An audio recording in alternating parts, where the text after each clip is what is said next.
Just to put everything in context and to kind of give you a background to where I'm coming from so that a lot of the things I'm going to say and the things I'm going to do or things I'm going to tell you I've done, you will understand exactly why and how I got motivated to be where I am. I graduated high school in Cleveland, Ohio, 1975.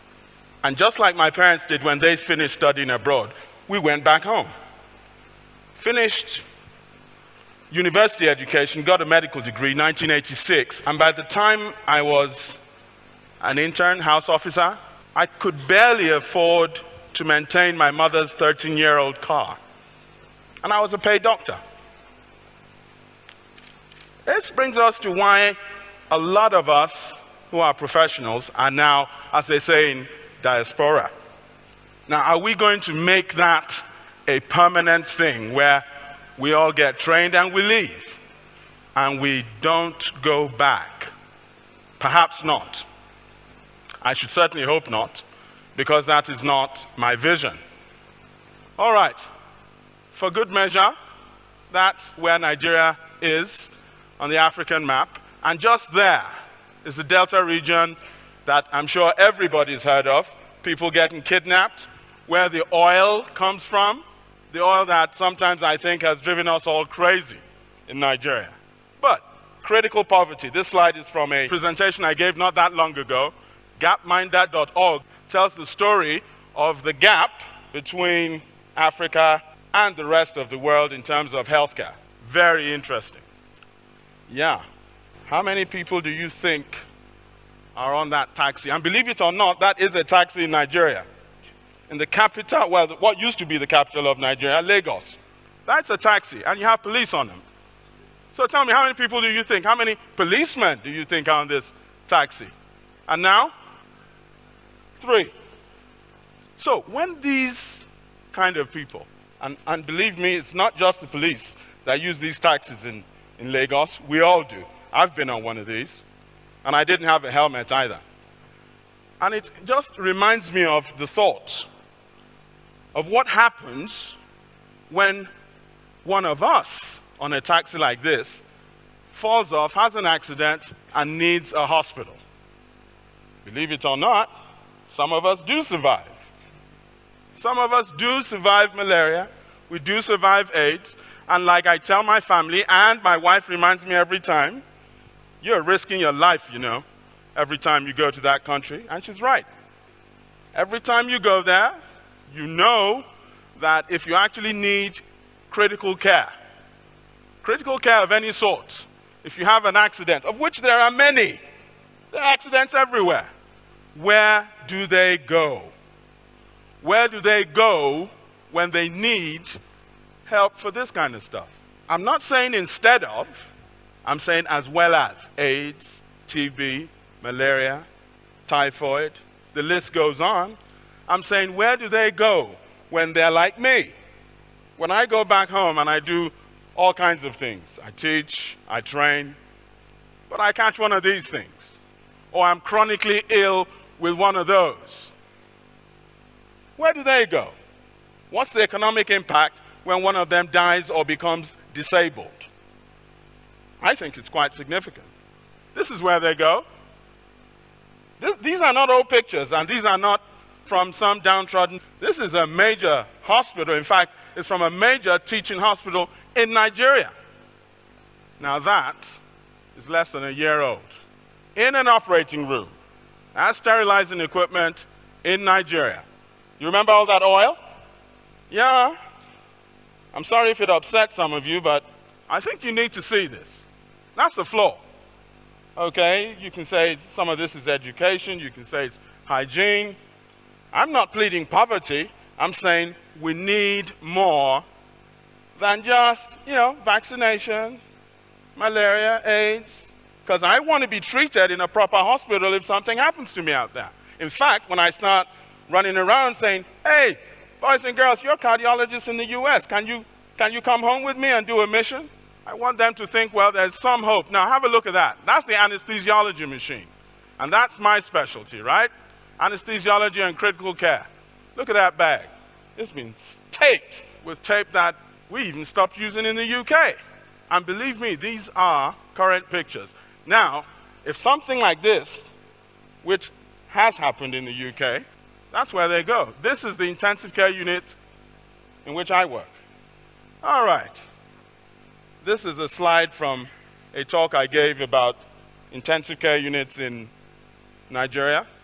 And jokingly, we refer to it as expensive scare, because it's scary and it's expensive. But we need to have it. Okay? Okay, so, these are the problems. There are no prizes for telling us what the problems are there. I think we all know, and several speakers before and speakers after me are going to tell us even more problems. And these are a few of them. So what did I do? There we go. We're going on a mission. We're going to do some open heart surgery. I was the only Brit on a team of about 9 American cardiac surgeon, cardiac nurse, intensive care nurse. We all went out and did a mission. And we've done 3 of them so far. Just so you know, I do believe in missions, I do believe in aid, and I do believe in charity. They have their place. But where do they go for those things we talked about earlier? Because it's not everyone that's going to benefit from a mission. Health is wealth. In the words of Hans Rosling, you get wealthier faster if you are healthy first. So here we are, mission. Big trouble. Open heart surgery in Nigeria, big trouble. That's Mike. Mike comes out from Mississippi. Does he look like he's happy? It took us 2 days just to organize the place. But hey, we worked on it. Does he look happy? Yeah. That's the medical advisory committee chairman. He says, yeah, I told you you weren't going to be able to. You can't do this. I just know it. Look, that's the technician we had. So yeah, you go on, all right? I got him to come with me, anesthesia tech. Come with me from the UK. Yeah, let's just go work this thing out. We got the, see, that's one of the problems we have in Nigeria and in Africa generally. We get a lot of donated equipment.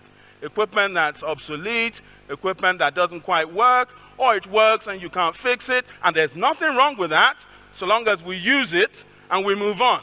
But we had problems with it. We had severe problems. He had to get on the phone. This guy was always on the phone. So what are we going to do now? It looks like all these Americans are here.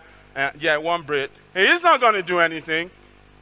He thinks he's British, actually. He's actually Nigerian. I just thought about that. We eventually got it working, is the truth.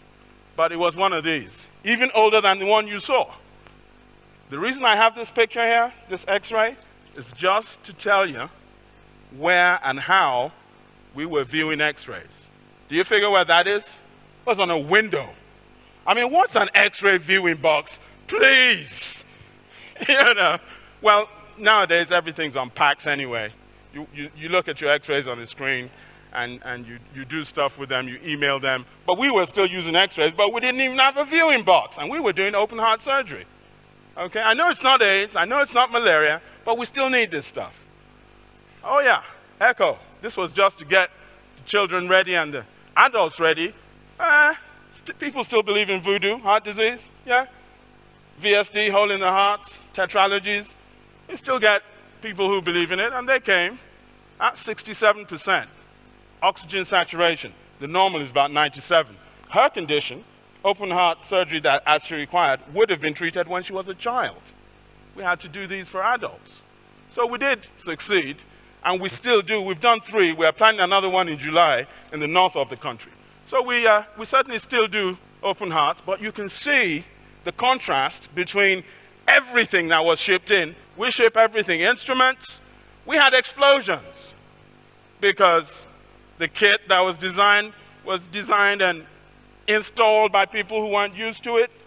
The oxygen tanks didn't quite work right, but how many did we do the first one? 12. We did 12 open heart surgical patients successfully. Here's our very first patient out in intensive care. And just watch that chair, all right? This is what I mean about appropriate technology. That's what he was doing, propping up the bed, because the bed simply didn't work. Have you seen one of those before? No? Yeah? Doesn't matter. it worked. I'm sure you've all seen or heard this before. We, the willing, have been doing so much with so little for so long. We're now qualified to do anything with nothing. Thank you. So, sustainable solutions. This was my first company. This one's sole aim is to provide the very things that I think are missing. So we put my hand in my pocket and say, guys, let's just buy stuff. Let's go set up a company that teaches people, educates them, gives them the tools they need to keep going. And that's a perfect example of one. Usually when you buy a ventilator in a hospital, you buy a different one for children, you buy a different one for transport. This one will do everything, and it will do it at half the price and doesn't need compressed air. If you're in America and you don't know about this one, we do, because we make it our duty to find out what's appropriate technology for Africa, what's appropriately priced, does the job, and we move on. Anesthesia machine, multi-parameter monitor, operating lights, suction. This little unit here. Remember your little 12-volt plug in the car that charges your whatever, Game Boy, telephone? That's exactly how the outlets are designed. Yeah, it will take a solar panel. Yeah, a solar panel will charge it. But if you've got mains as well, it will charge the batteries in there. And guess what? We have a little pedal charger too, just in case. And guess what? If it all fails, if you can find a car that's still got a live battery and you stick it in, it will still work. Then you can customize it. Is it dental surgery you want? General surgery you want? Decide which instruments. Stack it up with consumables. And currently we're working on oxygen delivery on site. The technology for oxygen delivery is not new. Oxygen concentrators are very old technology. What is new, and what we will have in a few months, I hope, is the ability to use this same renewable energy system to provide and produce oxygen on site. Zeolite, it's not new. Zeolite removes nitrogen from air, and nitrogen is 78% of air. If you take nitrogen out, what's left? Oxygen, pretty much. So that's not new. All we're doing is applying this technology to it. These are the basic features of my device, or our device. This is what makes it so special. It's one, apart from the awards it's won, it's portable and it's certified. It's registered, the MHRA, and the CE mark, for those who don't know, is for Europe, is the equivalent of the FDA in the US. If you compare it with what's on the market, price-wise, size-wise, ease of use, complexity. This picture was taken last year. These are members of my graduating class, 1986. It was in this gentleman's house in the Potomac, for those of you who are familiar with Maryland. There are too many of us outside. And everybody, just to borrow a leaf from Hans Rosling, he's my guy.